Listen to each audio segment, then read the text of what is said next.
Hello dear friends, welcome back to my YouTube channel. मैं हूं दिलदार हाशमी और मेरे साथ हैं फरमान राज। आज जो है हम लोग डिस्कस करने वाले हैं एमबीबीएस सेकंड प्रोफ की सब्जेक्ट्स के रिगार्डिंग कि हमें एमबीबीएस में सेकंड प्रोफ में कौन कौन से सब्जेक्ट्स अब पढ़ने हैं, पहले कौन कौन सी सब्जेक्ट्स थी और अब क्या क्या चेंजेस आए हैं। इन सारी चीज़ों को डिस्कस करने वाले हैं। और जो लोग फर्स्ट ईयर क्लियर करके सेकंड प्रोफ में आते हैं तो उनको काफ़ी थोड़ा सा फिर से ऐसा लगता है कि फिर से फर्स्ट ईयर में आ गए, क्योंकि जैसा मैंने फील किया था फर्स्ट ईयर क्लियर हुआ, उसके बाद जब सेकंड ईयर स्टार्ट हुआ तो हमें ऐसा लग रहा था कि यार फिर से सारी चीज़ें फर्स्ट ईयर की जैसी हो गई, कि अब फिर से सीनियर का हेल्प लेना पड़ेगा, फिर से समझ में नहीं आ रहा है कि कौन सी बुक्स पढ़ें नहीं पढ़ें। तो उन चीज़ों को बहुत शॉर्ट वीडियो में, बहुत लंबी वीडियो नहीं बनाएंगे और उसमें हम लोग आपको बता देंगे कि कौन कौन सी बुक्स पढ़नी है। और बहुत लंबी चौड़ी बुक्स पढ़ने के लिए भी नहीं बताएंगे, सिंपल सी बुक्स पढ़ने के लिए बताएंगे, जिससे आप लोग एटलीस्ट एग्ज़ाम में सेकंड ईयर में तो पास हो ही सकें आराम से।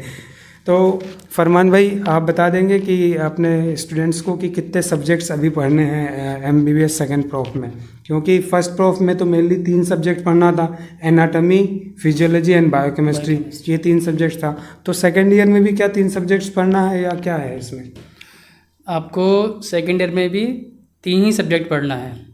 फार्मा आपको पढ़नी है, माइक्रोबायोलॉजी पढ़नी है और आपको पैथोलॉजी पढ़नी है जी। लेकिन हमारे टाइम पे क्या था कि हमारे टाइम पे 4 सब्जेक्ट थे, फॉरेंसिक भी हमारे यहाँ इंक्लूड था, लेकिन आप फ्री हैं एक सब्जेक्ट से तो आपको 3 ही पढ़ना है, फॉरेंसिक पढ़ना है, माइक्रोबायोलॉजी पढ़ना है और पैथोलॉजी पढ़ना है। जी बिल्कुल, क्योंकि अब देखिए पहले जो फॉरेंसिक था वो हमारे सेकंड प्रोफ में ही था, लेकिन अब फॉरेंसिक को थर्ड प्रोफ में दे दिया गया है। तो अभी जो है सेकंड प्रोफ में आप लोग एकदम फ्री हैं। बहुत ज़्यादा, क्योंकि फॉरेंसिक में बहुत ज़्यादा लोग डरते भी हैं कि पता नहीं उसका एक ही पेपर है। फॉरेंसिक में एक पेपर होता था, बाकी में 2 पेपर है, जैसे आपका एनाटॉमी, फिजियोलॉजी, बायोकेमिस्ट्री में 2-2 पेपर था। उसी तरह से सेकंड प्रोफ में भी जो आपका पैथो, फार्मा और माइक्रो है, इनमें भी 2-2 पेपर होता था, होता है अभी भी 2 पेपर होता है, लेकिन फॉरेंसिक में एक ही पेपर होता था। तो उसमें लोगों को थोड़ा सा डर रहता था कि क्या फॉरेंसिक में पास कर पाएंगे भी नहीं कर पाएंगे, एक पेपर है, ख़राब हो गया तो क्या हो गया। तो एटलीस्ट सेकंड प्रोफ में आप लोग फॉरेंसिक से आप लोग फ्री हैं बिल्कुल भी। तो आपको 3 subjects, pharma, patho and microbiology, ये 3 सब्जेक्ट्स पढ़ने हैं। तो फरमान भाई, फार्मा में कौन सी बुक्स आप प्रीफर करेंगे जो स्टूडेंट्स को पढ़नी चाहिए?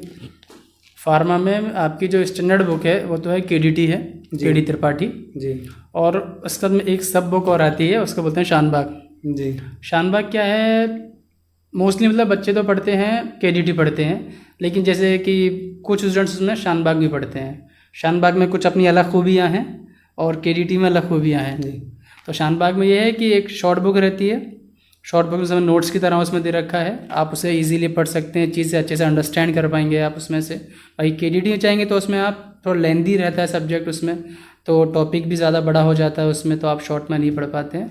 बाकी है स्टैंडर्ड पढ़ना चाहेंगे तो केडीटी है और शॉर्ट में पढ़ेंगे तो आपको शानबाग में जाए। देखिए, फरमान भाई कह रहे थे कि जो ज़्यादातर स्टूडेंट केडी त्रिपाठी पढ़ते हैं, लेकिन मेरा थोड़ा सा सोच अलग है कि ज़्यादातर स्टूडेंट शानबाग ही पढ़ते हैं। क्योंकि देखिए स्टार्ट तो करते हैं हम लोग केडीटी से, लेकिन क्या होता है कि लास्ट टाइम आते आते जब कुछ समझ में नहीं आता है कि यार केडीटी इतनी बड़ी बुक है, हमारा चैप्टर कंप्लीट नहीं हो रहा है, समझ में नहीं आ रहा है कुछ चीज़ें, तो फिर वो लोग खुद ब खुद सारे के सारे शानबाग पे ही शिफ्ट हो जाते हैं। तो सारे लोग फिर शानबाग पढ़ने लग जाते हैं। तो मैं ये कहूँगा कि हाँ, आप लोग भी स्टार्ट कर सकते हैं केडीटी से, ताकि आप लोगों को ये लगे कि हाँ एक अच्छी बुक्स तो आप लोगों के पास में है ऑलरेडी।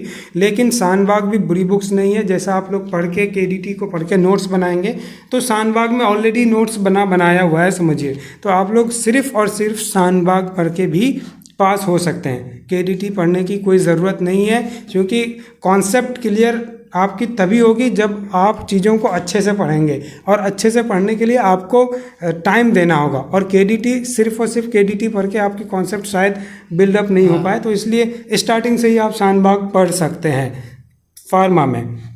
अब वहीं पे अगर बात करें पैथो में, तो पैथो में फरमान भाई कौन कौन सी बुक्स हैं? पैथो में हर्षमोहन है और एक रॉबिन्स है जी। तो इन दोनों बुक्स में ही आपको फोकस करना है। स्टैंडर्ड बुक जाएंगे तो आप हर्षमोहन है, क्योंकि हर्षमोहन क्या है, वो इजी है थोड़ी सी, उसमें आप अंडरस्टैंडिंग बेटर कर पाएंगे। हर्षमोहन ज़्यादा बेटर है। देखिए पैथो में जो दोनों बुक्स है आपका हर्ष मोहन और रॉबिन्स, ये दोनों ही बहुत अच्छी बुक्स है और दोनों ही स्टैंडर्ड बुक है।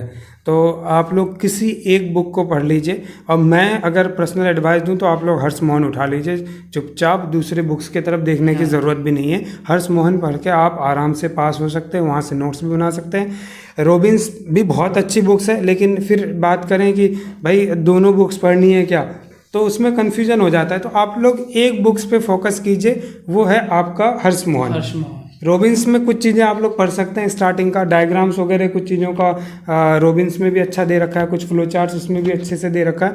लेकिन फिर अगर बात करें एक बुक की, तो आप लोग हर्ष मोहन पढ़िए, हर्ष मोहन सफिशिएंट है। उसके बाद आप लोगों को दूसरी बुक पढ़ने की ज़रूरत बिल्कुल भी नहीं है। आप लोग नोट्स बनाइए हर्ष मोहन से, अगर नोट्स बनाते हैं तो आराम से पास हो सकते हैं। अब लास्ट सब्जेक्ट जो है आपका माइक्रोबायोलॉजी जो है। तो फरमान भाई, माइक्रोबायोलॉजी में आपने कौन सी बुक्स पढ़ी थी? सीपी बवेजा हमने उसमें पढ़ी थी माइक्रोबायोलॉजी में जी। और सीपी बवेजा अच्छी बुक है वो भी। जी देखिए, तो जो आपका माइक्रोबायोलॉजी है, माइक्रोबायोलॉजी, क्योंकि मैं जो है अपने यूट्यूब चैनल पे माइक्रोबायोलॉजी की ही वीडियोस डालता हूँ, तो मैं इसको आप लोगों को अच्छे से बता देता हूँ कि आप लोगों को माइक्रोबायोलॉजी कौन से सब्जेक्ट्स मतलब कौन से बुक से पढ़नी है। तो माइक्रोबायोलॉजी में सिर्फ और सिर्फ एक बुक पढ़िए, वो है CP Baweja, one and only one, that is CP Baweja. क्योंकि जो मैंने पढ़ा था वो भी सीपी बवेजा था, मेरे नोट्स टोटल सीपी बवेजा पे बेस्ड हैं, और जो मैं वीडियोस बनाता हूँ मैं उसी बुक से पढ़ के बनाता हूँ। और मेरे वीडियो जो आपके चैनल पे हैं ऑलरेडी, मैंने माइकोलॉजी की सारी वीडियोस डाल रखी है, मैंने वायरोलॉजी की सारी वीडियोस डाल रखी है, मैं बैक्टीरियोलॉजी की वीडियोस डाल रहा हूँ, अभी कुछ वीडियोस ऑलरेडी डाले हुए हैं, और जनरल माइक्रोबायोलॉजी से भी मैंने बहुत सारी वीडियोस डाल रखी हैं, और पैरासाइटोलॉजी की लगभग वीडियोस मैंने अपने यूट्यूब चैनल पे डाल रखा है। तो आप लोग सीपी बवेजा खरीद लीजिए माइक्रोबायोलॉजी में, और उसको पढ़ने के साथ साथ आप मेरे जो है वीडियोस को देख के अपना नोट्स बना सकते हैं। तो माइक्रोबायोलॉजी आपकी यहाँ से कंप्लीट हो जाएगी। सो फिर से आपको बता दें, फार्मा में आप लोग एक बुक की बात करें सिर्फ पास होने के लिए, तो वो शानबाग पढ़ सकते हैं, अदरवाइज केडीटी आप लोग साथ साथ रख सकते हैं। दूसरी चीज़, पैथोलॉजी की बात करें तो हर्ष मोहन पढ़िए, और अगर बात करें आपका माइक्रोबायोलॉजी की, तो आप लोग सीपी बवेजा को पढ़िए और साथ साथ मेरे वीडियोस देख के नोट्स बना सकते हैं।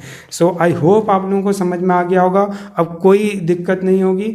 और बाकी आपका फॉरेंसिक मेडिसिन सेकेंड ईयर में बिल्कुल नहीं है, सो परेशान होने की बिल्कुल भी ज़रूरत नहीं है। Thank you very much, have a great time. Farman भाई कुछ कहना चाहेंगे?